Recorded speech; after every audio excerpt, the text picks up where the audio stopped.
तो आज हम लोग अवतल दर्पण में 1/f बराबर 1/v प्लस 1/u जिसे दर्पण सूत्र कहते हैं ये सीखेंगे।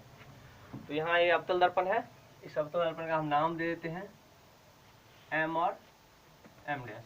ठीक, यहाँ ये हो गया दर्पण का ध्रुव P, फोकस दूरी f और वक्रता त्रिज्या c। अब एक वस्तु यहाँ पे रखा हुआ है ए बी वस्तु है जिसका प्रतिबिंब बनेगा। प्रतिबिंब के लिए होगा एक किरण जाएगा समांतर, इसके मुख्य अक्ष PC के समांतर, जो परावर्तन के बाद मुख्य फोकस F से होकर आएगा। एक अन्य किरण जो कि समांतर जाएगा, जो जाएगा वक्रता केंद्र की दिशा में, जो वक्रता केंद्र की दिशा में जाएगा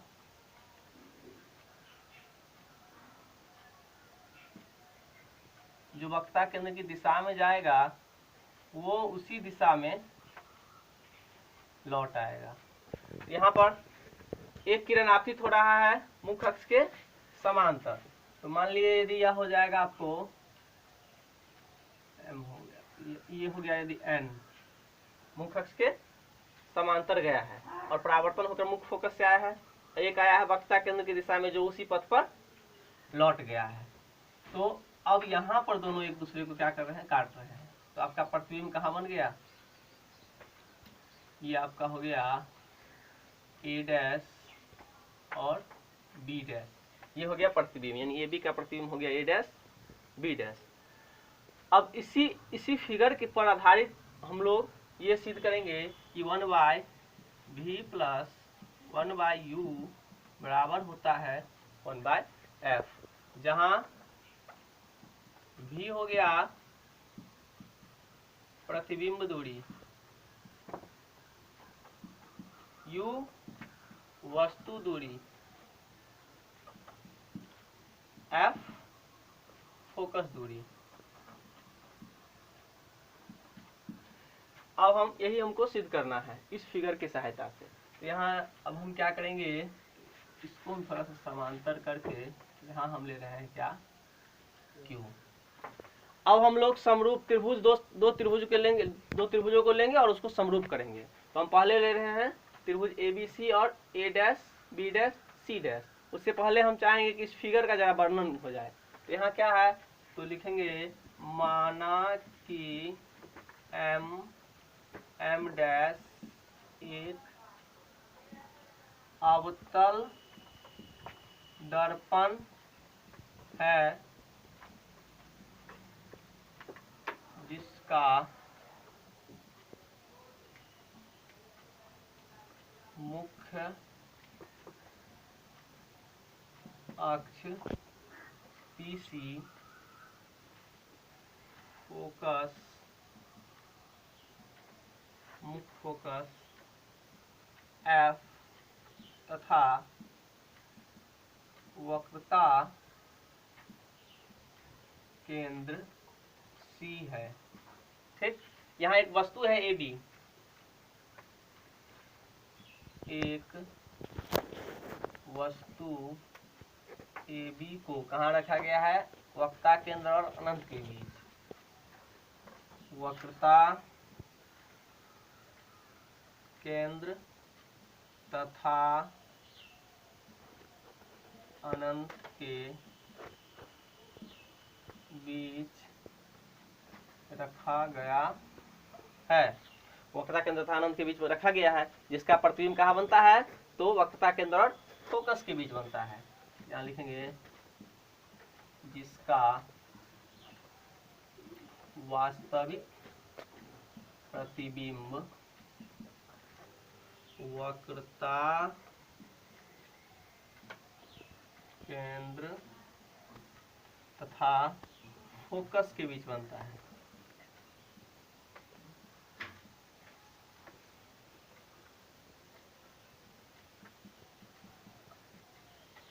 अब हम त्रिभुज ABC और A dash B dash C में जाएंगे।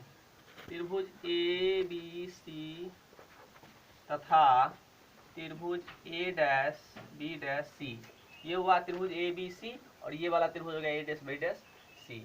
यहाँ पर ये कोण इस कोण के बराबर होगा। आगे हम लोग समरूपता में जब समरूप सिद्ध करेंगे तो हम लोग जानेंगे। वैसे 8वां 7वां 8वां 9वां क्लास में हम लोग जान चुके हैं दोनों कोण बराबर होगा शीर्षाभिमुख कोण के कारण। तो लिखेंगे कोण ए सी बी बराबर कोण ए डैश सी बी डैश। ये दोनों क्यों बराबर हो रहा है? शीर्षाभिमुख कोण, शीर्षाभिमुख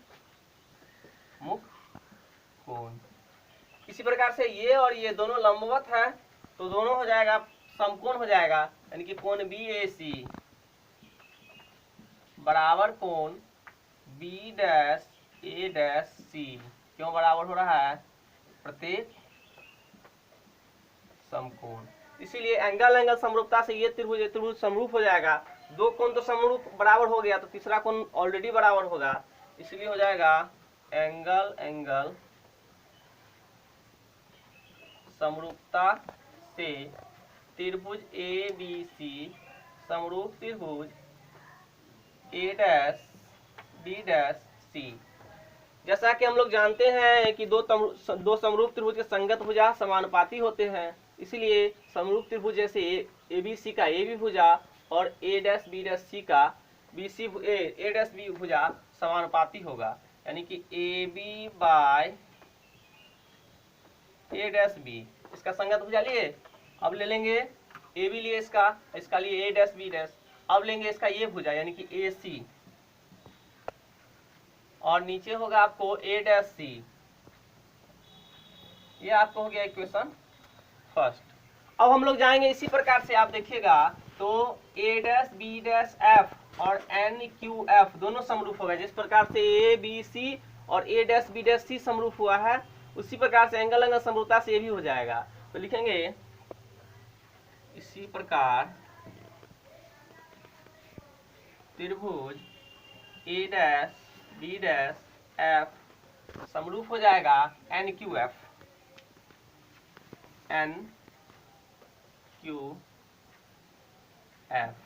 तो आपको ये दोनों भी समरूप हो गया, दोनों समरूप हो गया, इसका भी संगत भुजा समानुपाती होगा। तो इसमें हो जाएगा ए डैश बी डैश यानी कि एन क्यू बट्टा ए डैश बी डैश बराबर इसमें हो जाएगा क्यू एफ बट्टा ए डैश एफ। इसका लिए एन क्यू एफ का लिए क्यू एफ भुजा, इसका लेंगे ए डैश एफ। तो यहाँ क्या हो रहा है सो देखिए, ये एन क्यू हाँ ये एन क्यू और यहाँ ए बी दोनों सेम है क्योंकि ये समांतर रेखा गया है। यहाँ ये जो रेखा जो आपतित किरण जो है एन की ओर जो एन पर जो आपतन बिंदु टकरा के फिर परावर्तित होती है, यह रेखा और ये रेखा ये मुख्य अक्ष के समांतर है, इसलिए ए बी और एन क्यू क्या हो जाएगा? बराबर हो जाएगा। यहाँ एन क्यू के बदले हम क्या लिख सकते हैं? A B by A dash B dash बराबर Q F by A dash F. अब एक और दो से आप देखिएगा तो इधर भी है बराबर किस साइड है? A B by A dash B dash.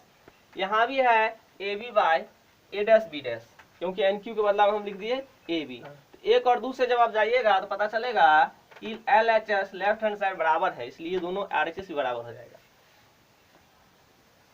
तो यहाँ हम लिखेंगे समीकरण 1 तथा दूसरे।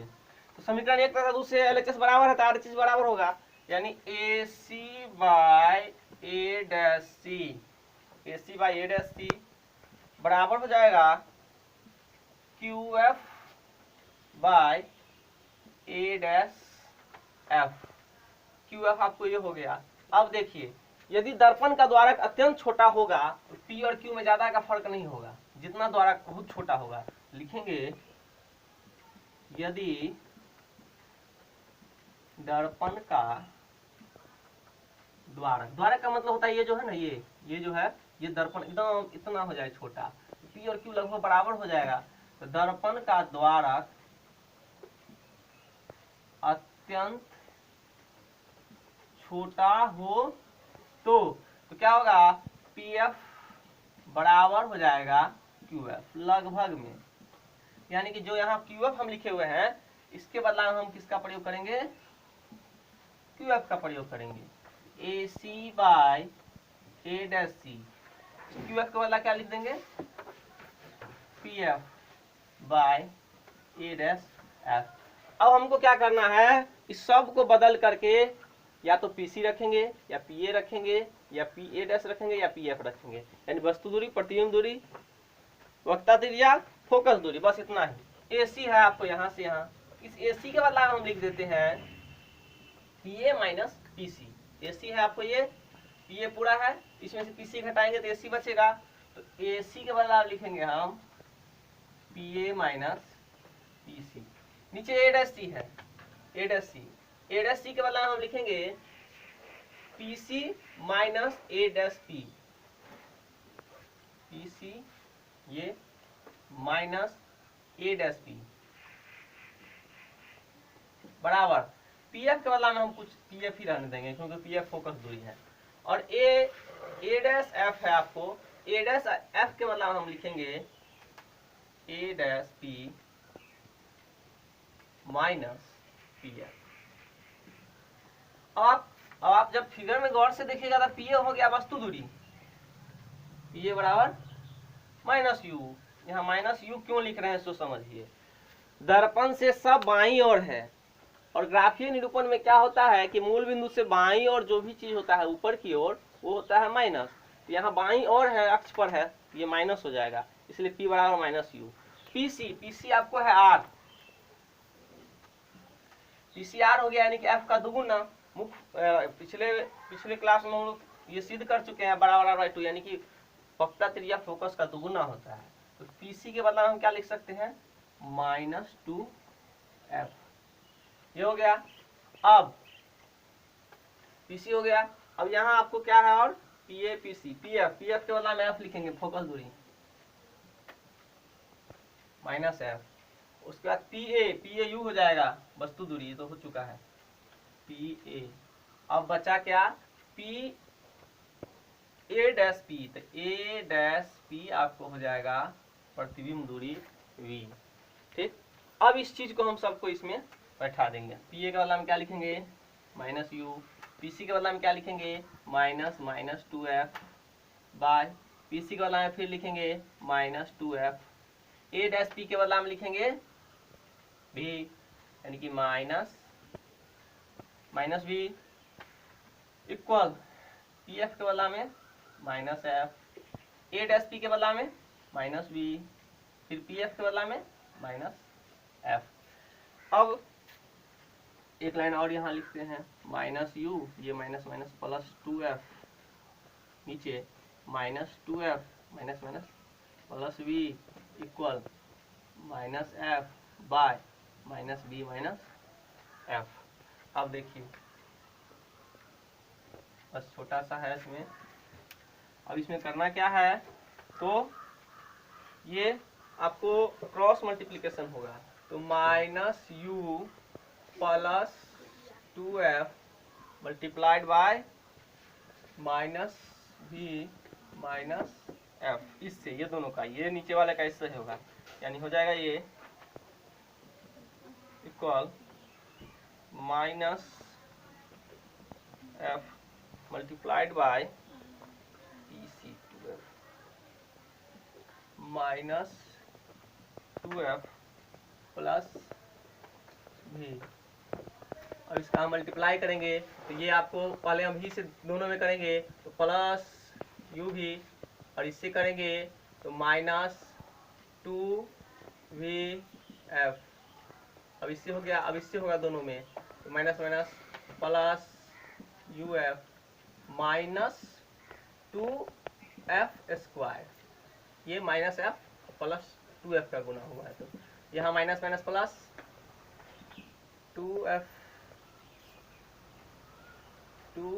स्क्वायर माइनस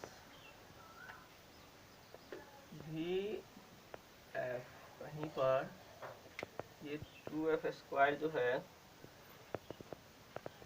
ये प्लस होना चाहिए। हाँ, यहाँ देखिए ये माइनस पी एफ था तो माइनस एफ और माइनस एफ यहाँ छूटा हुआ था। ये आपको हो जाएगा क्या, माइनस माइनस प्लस एफ। जब इस प्लस एफ से प्लस 2f का गुना होगा, ये हो जाएगा प्लस 2f स्क्वायर। और यहाँ पर f से तो आपको v से गुना होगा तो v माइनस, ठीक है, u v माइनस 2vf। और जब f से गुना होगा तो यहाँ माइनस होगा uf और माइनस माइनस दोनों प्लस है 2f स्क्वायर, ठीक है। अब ये हो गया 2f स्क्वायर माइनस vf, ये ठीक है। अब क्या करेंगे, u v माइनस 2vf सबको एक साइड ले आते हैं, minus uf plus 2f square, इसको भी इधर लाएंगे तो minus 2f square plus vf equal 0।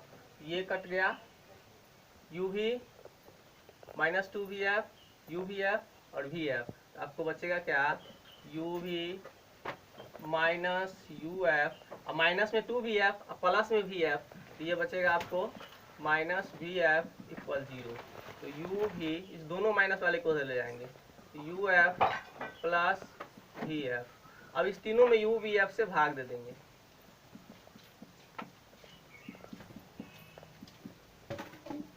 uvf से भाग देंगे तो uv by uvf equal uf by uvf equal vf by uvf। तीनों में uvf से भाग दे रहे हैं, uvf, तो यहाँ uv cancel, uf cancel, vf cancel, बचा क्या, तो बचेगा आपको 1 by f equal 1 by v plus 1 by u। यही आपको प्रूव करना था।